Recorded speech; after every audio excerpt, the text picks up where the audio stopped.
ರಾಯಚೂರು ಜಿಲ್ಲೆಯ ಮಾನ್ವಿ ತಾಲೂಕಿನ ಕುರುಡಿ ಗ್ರಾಮದ ಸರ್ಕಾರಿ ಮಾದರಿ ಹಿರಿಯ ಪ್ರಾಥಮಿಕ ಶಾಲೆಯಲ್ಲಿ ಕೊಠಡಿಯೊಂದರಲ್ಲಿ ಸಂಗ್ರಹಿಸಿಟ್ಟಿದ್ದ ಸುಮಾರು 41 ಟ್ರೇ ಮೊಟ್ಟೆಗಳು ಮತ್ತು 8 ಡಜನ್ ಬಾಳೆಹಣ್ಣುಗಳನ್ನು ಕಳ್ಳರು ಕದ್ದು ಪರಾರಿಯಾಗಿದ್ದಾರೆ. ಈ ಘಟನೆಗೆ ಸಂಬಂಧಿಸಿದಂತೆ ಶಾಲಾ ಸುಧಾರಣಾ ಸಮಿತಿ ಅಧ್ಯಕ್ಷ ತಿಕ್ಕಯ್ಯ ಅವರು ಮಾನ್ವಿ ಪೊಲೀಸ್ ಠಾಣೆಗೆ ದೂರು ಸಲ್ಲಿಸಿದ್ದಾರೆ. ಶಾಲಾ ಆವರಣದಲ್ಲಿ ಪದೇ ಪದೇ ಕಳ್ಳತನ ನಡೆಯುತ್ತಿರುವುದು ಗ್ರಾಮಸ್ಥರಲ್ಲಿ ಆತಂಕ ಮೂಡಿಸಿದೆ. ತಿಕ್ಕಯ್ಯ ಅವರು ಮಾತನಾಡಿ, ಶಾಲೆಯ ಗೇಟ್ ಮತ್ತು ಬಾಗಿಲುಗಳನ್ನು ಮುರಿದು ಕಳ್ಳರು ಒಳನುಗ್ಗಿದ್ದಾರೆಂದು ಗ್ರಾಮದಲ್ಲಿ ರಾತ್ರಿ ವೇಳೆ ಬೀಟ್ ಪೊಲೀಸರ ಕರ್ತವ್ಯ ನಿರ್ವಹಣೆಯಲ್ಲಿನ ಲೋಪದಿಂದಾಗಿ ಕಳ್ಳತನ ಹೆಚ್ಚಾಗಿದೆ. ಪೊಲೀಸರು ಸೂಕ್ತ ರೀತಿಯಲ್ಲಿ ಗಸ್ತು ತಿರುಗುತ್ತಿಲ್ಲ, ಇದರಿಂದಾಗಿ ಕಳ್ಳರಿಗೆ ಧೈರ್ಯ ಬಂದಿದೆ ಎಂದು ಆರೋಪಿಸಿದ್ದಾರೆ.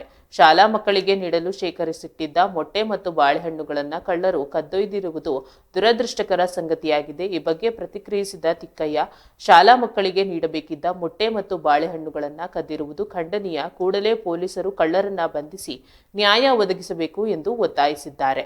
ಘಟನೆ ಸಂಬಂಧ ಮಾನ್ವಿ ಪೊಲೀಸರು ತನಿಖೆ ಆರಂಭಿಸಿದ್ದು, ಕಳ್ಳರನ್ನ ಪತ್ತೆ ಹಚ್ಚಲು ಹಾಗೂ ಕಳುವಾದ ವಸ್ತುಗಳನ್ನು ವಶಪಡಿಸಿಕೊಳ್ಳಲು ಪೊಲೀಸರು ಶ್ರಮಿಸುತ್ತಿದ್ದಾರೆ. ಈ ಹಿಂದೆ ಶಾಲಾ ಆವರಣದಲ್ಲಿ ನಡೆದಿದ್ದ ಕಳ್ಳತನ ಪ್ರಕರಣಗಳ ಬಗ್ಗೆಯೂ ಮಾಹಿತಿ ಕಲೆ ಹಾಕಲಾಗುತ್ತಿದೆ.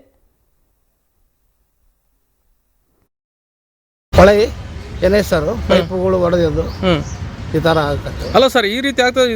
ಯಾಕೆ ಸರ್ ಈ ರೀತಿ ಆಗ್ತದೆ? ಅಲ್ಲಿ ಪೊಲೀಸರು ಇಲಾಖೆ ಅವ್ರು ಬರ್ತಾರಲ್ಲ ನೈಟ್ ಎಲ್ಲ ನಾವು ಇವತ್ತಿಗೆ ಯಾರು ಬಂದಿಲ್ಲ ಸರ್, ಯಾರು ಹೇಳಿಲ್ಲ.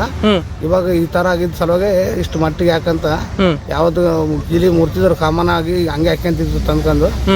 ಈ ಸಲ ಮಾತ್ರ ಈ ತರ ಆಫೀಸ್ ರೂಮ್ನಾಗ ಹೋಗಿ ಅದ್ರ ಕಂಪ್ಯೂಟರ್ ಇದಾವಲ್ರಿ, ಅವು ಏನು ಮಾಡಿಲ್ಲ ಹಂಗಾನ.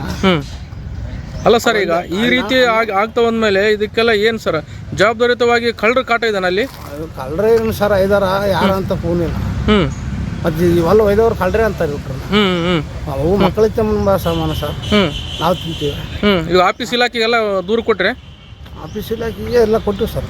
ಕೊಟ್ರಿ ಮಾಹಿತಿ ಪೇಪರ್ ಸ್ಟೇಟ್ಮೆಂಟ್ ಕೊಟ್ಟಿವಿ, ಬರೆದು ಕೊಟ್ಟಿವಿ ಸ್ಟೇಷನ್. ಸಾಬ್ರು ಏನಂದಾರ ಆಯ್ತು ಕಳಿಸ್ತೀವಿ ಅಂತ ಹೇಳಿ. ಈಗ ಮುಂದೆ ಹೆಂಗೆ ಸರ್ ನಿಮ್ಮ ನಿರ್ಧಾರ ಅಂಬೋದು ಏನು ಸರ್, ಈ ಥರ ಆಗ್ತದ, ಮತ್ತೆ ಯಾರು ಇದ್ರ ಜವಾಬ್ದಾರಿ ಇಲ್ಲ. ಅದಕ್ಕಲ್ಲೇ ಸ್ವಲ್ಪ ಸಿ ಕ್ಯಾಮ್ರಾ ಮಾಡಿ ವ್ಯವಸ್ಥೆ ಮಾಡ್ಬೇಕಂತ ಅದೊಂದು ನಾವು ಗಮನಕ್ಕೆ ಹೇಳಕತ್ತೀವಿ ಸರ್. ಪೊಲೀಸವ್ರು ಬಂದರೆ ಏನನ್ನ ಸ್ವಲ್ಪ ವಿಚಾರಿಸ್ತಾರೆ ಸರ್, ಕಂಪ್ಲೇಂಟ್ ಮಾತಾಡೋದು